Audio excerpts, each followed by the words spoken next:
Hey there. Subscribe to my channel. And also press this bell icon. Dell XPS 13. Dell's latest XPS 13. It features a sturdy build, 10th gen Intel's processors with powerful integrated graphics, and a nearly bezel-free 1610 panel. The display is what you'll likely notice first. It has a 91.5% screen-to-body ratio with a bottom bezel of just 4.6 mm. You can configure the XPS with a 1920 by 1200 pixel or 4K display, but the lower resolution model should be adequate for anyone who's not doing creative work. It delivers up to 500 nits of brightness, plenty for working in a bright room or even outdoors, and accurate, vivid colors. It'll also give you significantly better battery life, in addition to the lower cost. You can customize a number of other specs. The current base model has a Core i5-1035G1, 8GB RAM, a 256GB SSD, and a 1920 by 1200 non-touch display. There's allegedly a model with a Core i3 and 4GB RAM floating around, but it's not currently listed on Dell's website. You should avoid it if you see it. We recommend this base model to anyone who just wants to browse. If you plan on gaming or creative work, it's worth upgrading for more storage and RAM. The latest XPS 13 excels at productivity and even has enough power for light gaming.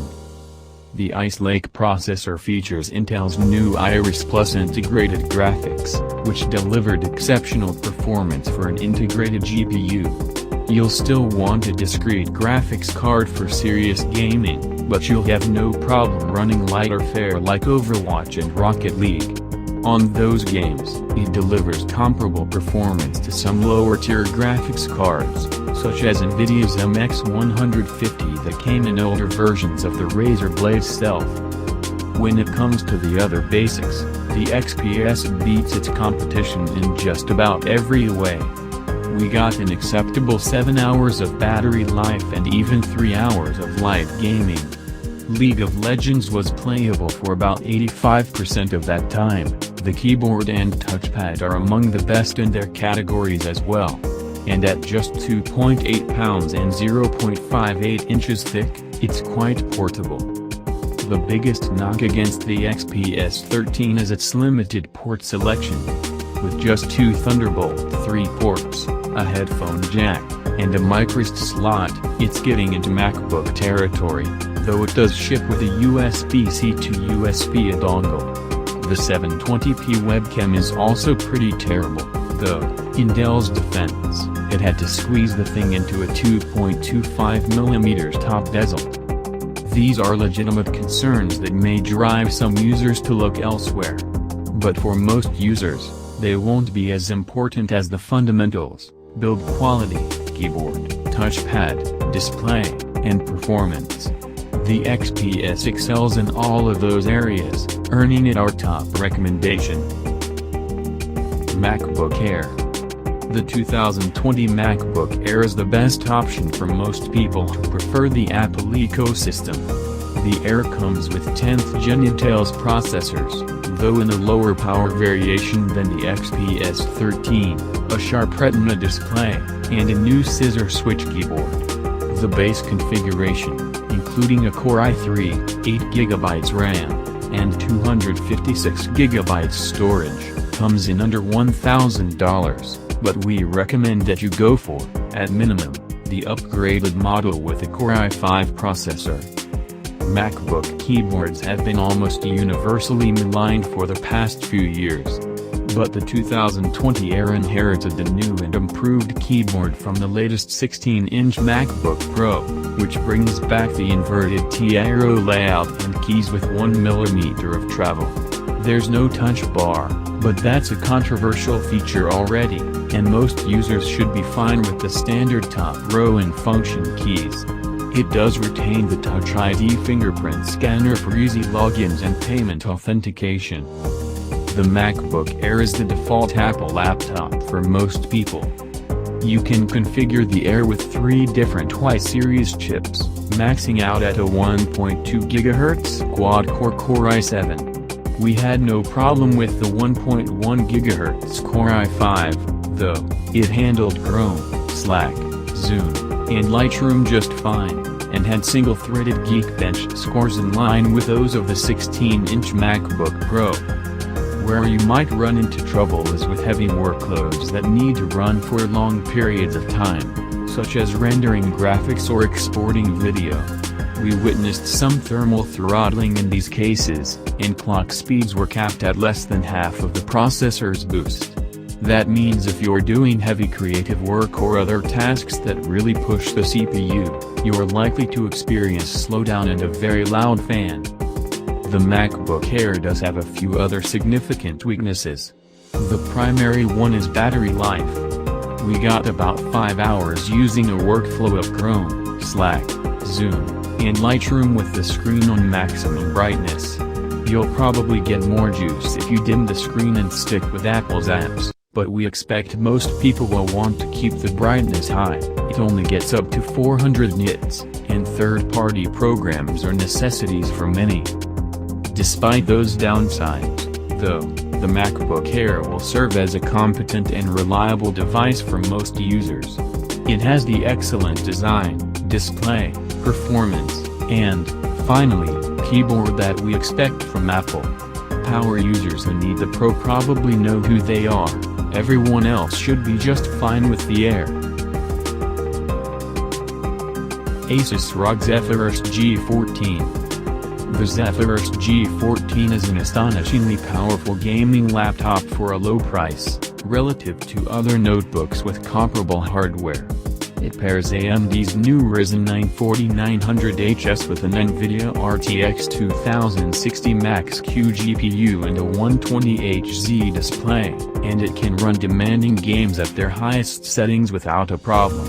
It's also quite light for such a powerful laptop, weighing just over 3.5 pounds. Its battery life is also impressive for a gaming rig. We got almost 9 hours of multitasking.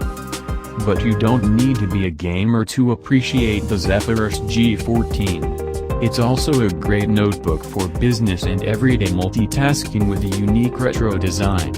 Plus, the keyboard and touchpad are exceptional and quiet enough not to bother office mates.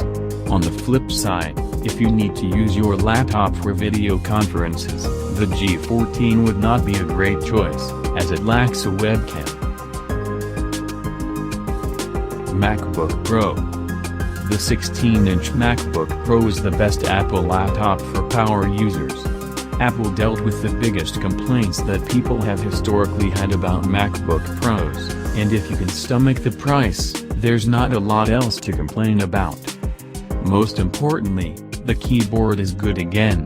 The keys have a full millimeter of travel, and while the typing experience isn't exceptional, it's a world away from the maligned butterfly keyboard of MacBooks past. It's fairly quiet, too. This MacBook also features the best sound you'll find on a laptop. Apple has crammed 3 speakers into each side, including 2 woofers. The result is balanced audio with audible bass and great stereo separation. For those who need a laptop that can crank through editing video, working with multiple audio tracks, or processing large batches of photos, the 16-inch MacBook Pro is the king of the hill.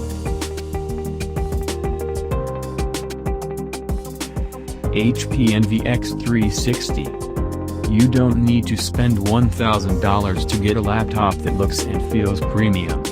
The HP Envy X360 2020 is one of the best mid-range laptops you can buy, thanks to its sturdy and compact build, chic convertible design, and excellent performance. Part of what makes the Envy so great is that HP has ported over a number of elements from its excellent 2019 flagship, the Spectre X360, including the thin and light chassis, and nearly bezel-free display with an 88% screen-to-body ratio. The touchscreen, which supports HP's MPP 2.0 pen, is bright and looks great. You can choose a 300 nit, 400 nit, or 1000 nit panel. And HP has added a row of convenient hotkeys to the keyboard, including kill switches for the microphone and webcam. But the most exciting feature is inside. The new NVX 360 is powered by AMD's Ryzen 4000 series. The Ryzen 5 4500U in my model did an outstanding job with a fairly heavy load of multitasking.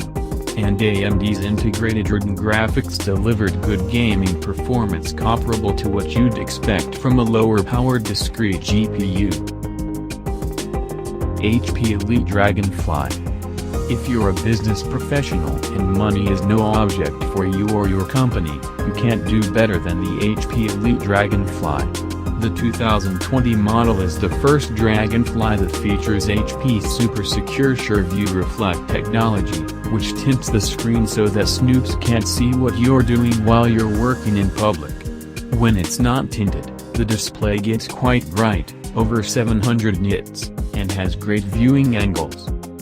The new Dragonfly is also the first laptop to include a built-in tile tracker. That means if you lose the device, you can use the Tile smartphone app to set off an alarm, if it's in Bluetooth range, or locate it anywhere in the world using Tile's crowdfinding network. The tracker can work for a limited time even when the laptop is off. Almost everything else about the Dragonfly is good. It has some of the best battery life of any laptop on the market. We got over 11 hours, a sleek and stunning 2-inch-1 design, and an exceptional keyboard. Plus, it incorporates sustainable material, including ocean-bound plastics and recycled DVDs. The Dragonfly is pricey, and there are cheaper business laptops that will suit the needs of most professionals just fine. But if you're looking for the best of the best, it's the unambiguous winner. Lenovo Chromebook Duet. Lenovo's Chromebook Duet is a great convertible laptop for kids, or anyone who wants a reliable secondary driver for browsing and games. It's a nice-looking, well-made 10-inch device that comes with a detachable keyboard and kickstand. The Duet is tailor-made to be used around the house and on the go, weighing just 2.03 pounds and delivering over 11 hours of battery life. Its MediaTek processor isn't designed to shoulder heavy loads, but it's just fine for browsing in a couple tabs, watching Netflix, or playing Android games. It even handles photo editing pretty well. The Duet also features a new tablet mode for Chrome OS, which supports an Android-inspired gesture navigation system and a unique Chrome layout optimized for tablet use. The Chromebook Duet is an absolute steal for its low price, and is the Chromebook to buy if you're on a tight budget. HP Spectre X360 13. The Spectre X360 is a premium level 2-inch-1 Windows laptop with the latest processor options from Intel, a vibrant touchscreen, and more port options than are found on other laptops in this segment.